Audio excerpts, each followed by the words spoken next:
reflexión de esta semana se titula De la confesión a la consolación. El versículo de memoria se encuentra en Daniel 9:19 y dice: Oye Señor, oh Señor, perdona, presta oído, Señor, y hazlo. No tardes por amor de ti mismo, Dios mío, porque tu nombre es invocado sobre tu ciudad y sobre tu pueblo. Más adelante hablaremos detalladamente sobre esa súplica que Daniel hace hacia Dios. Como aprendimos la semana pasada, en la explicación de Gabriel de la visión del capítulo 8, el ángel le dejó en claro que la visión era para el tiempo del fin. Por lo tanto, la visión de Daniel del capítulo 8 debería extenderse hasta nuestro propio tiempo. Por supuesto, Daniel no tenía idea de que pasarían miles de años antes de que llegara el tiempo del fin. Sí, en los versículos 20 al 27 del capítulo 8, Gabriel le explicó la mayor parte de la visión de ese capítulo a Daniel. Concluyó con las palabras: la visión de las tardes y mañanas que se ha referido es verdadera, y tú guarda la visión porque es para muchos días. Lamentablemente, en ese momento Daniel quedó quebrantado y estuvo enfermo algunos días, de manera que la explicación de Gabriel de la purificación del santuario y de los 2300 días fue interrumpida. Sí, es cierto, pero pongámonos en contexto. Intentemos por un momento ponernos en el lugar de Daniel. Como sabemos, él nació en Jerusalén y vivió allí durante la primera parte de su juventud. Él había observado la apostasía de sus contemporáneos judíos y había escuchado las reprensiones severas de Jeremías contra ellos. Eso lo podemos encontrar en Jeremías capítulo 2 y 3. Daniel, a su corta edad, era muy consciente de la predicción de Jeremías, de que los babilonios invadirían y destruirían Jerusalén. Debió haber sido escalofriante para Daniel vivir el cumplimiento de esa terrible predicción. Y lo peor de todo es que los babilonios lo capturaron junto con varios de sus amigos. Lo arrestaron y los llevaron hasta Babilonia. Aquí ellos fueron entrenados para servir en la corte del rey Nabucodonosor. Para cuando Daniel recibió la visión del capítulo 8, había servido durante décadas y siempre fue el fiel judío que lloraba por lo que le había sucedido a su pueblo. Exacto. Daniel era muy consciente de una predicción de Jeremías que anunciaba que después de 70 años de cautiverio, los judíos serían restaurados a su tierra natal. Esto lo podemos encontrar en Jeremías 25:11 y Jeremías 29:10. Él también era consciente de que el momento del cumplimiento de la profecía de Jeremías se estaba acercando. Y ahora Gabriel estaba diciendo que debían pasar 2300 tardes y mañanas para que el santuario fuera restaurado. El quebrantamiento de Daniel mencionado en el capítulo 8 sugiere que algo en cuanto a ese anuncio lo conmocionó.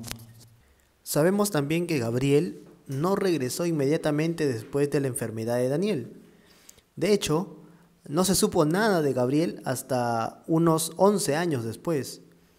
Cuando los 70 años casi estaban terminando, Daniel se estaba preocupando y quizás se haya preguntado, ¿no?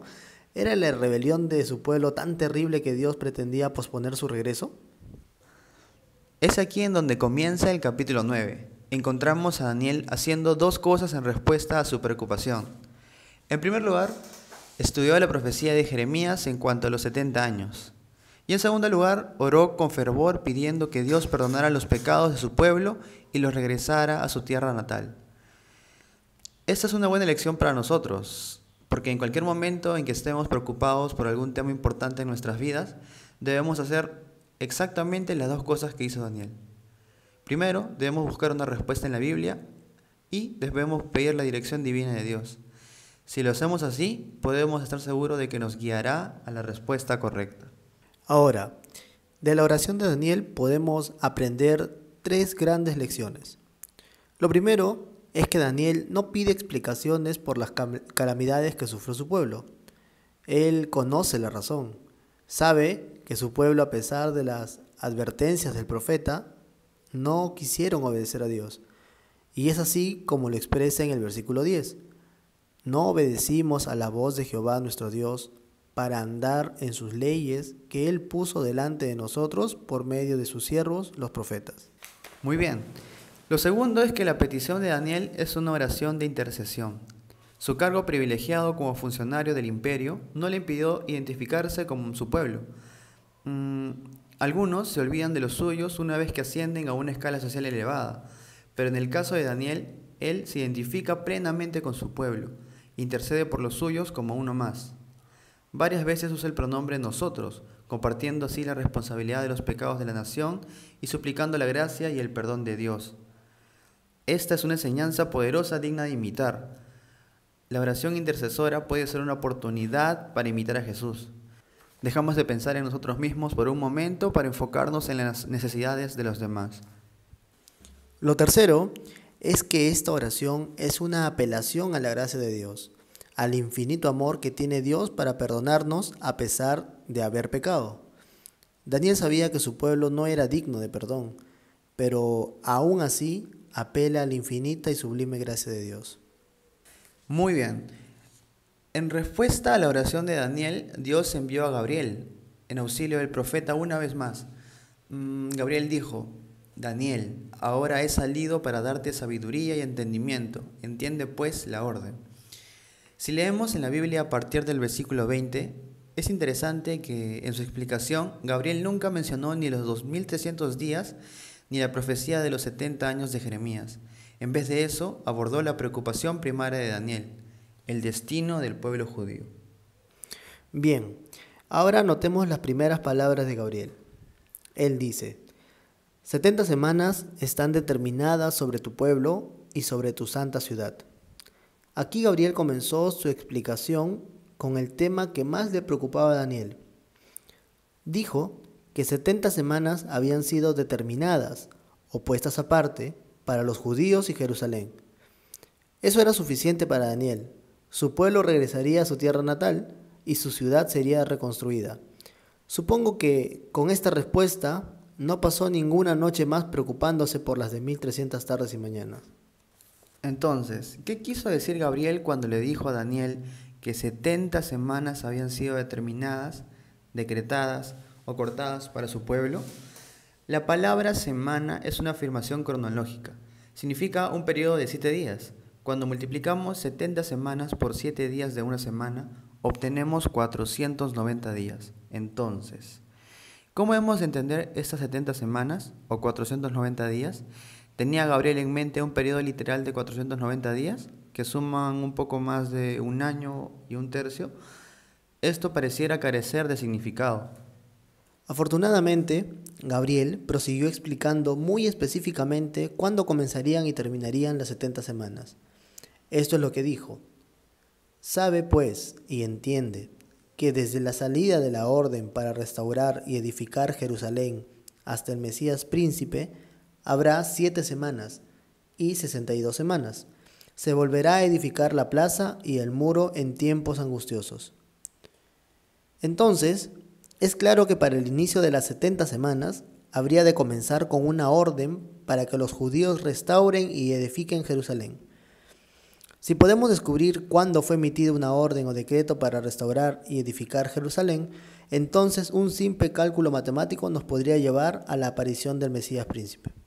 Afortunadamente, si buscamos en Esdras 7, 2 al 26, encontraremos un decreto emitido por Artajerjes en el año 457 a.C.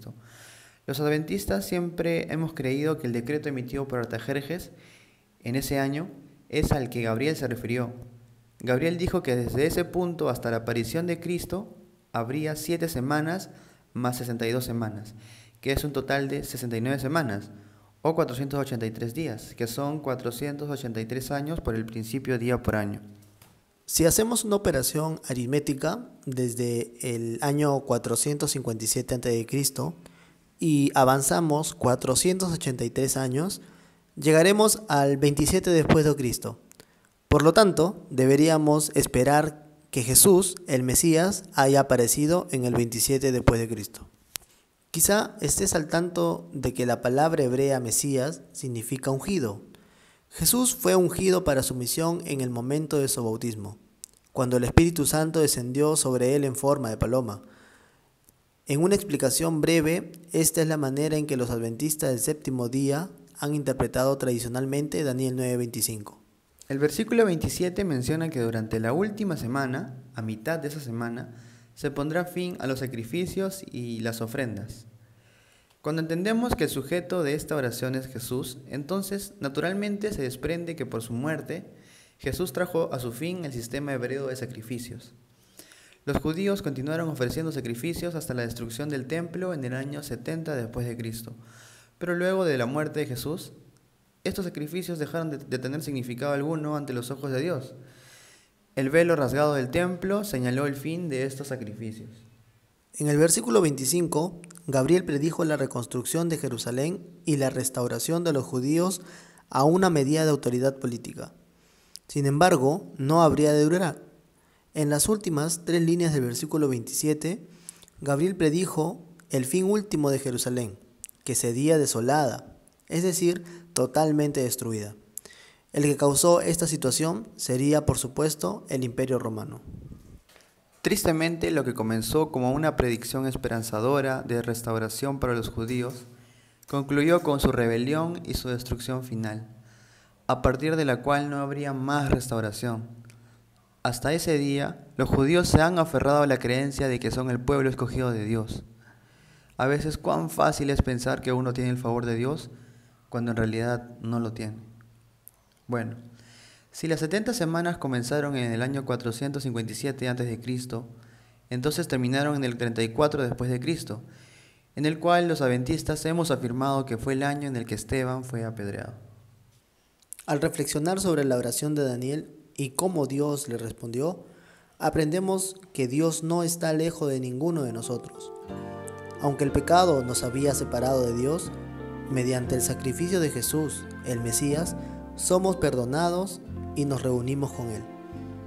La oración de Daniel se basó en la confiabilidad del carácter de Dios y lo que Dios había hecho por su pueblo en el pasado cuando lo sacó de Egipto. Nosotros tenemos aún más razones para orar con toda confianza. El Mesías ya vino y está intercediendo en nuestro favor en el templo celestial. En cierto sentido, lo que para Daniel era una esperanza futura, para nosotros es una realidad presente. Vamos a concluir con un versículo que se encuentra en Hebreos 4:16. Acerquémonos, pues, confiadamente al trono de la gracia, para alcanzar misericordia y hallar gracia para el oportuno socorro.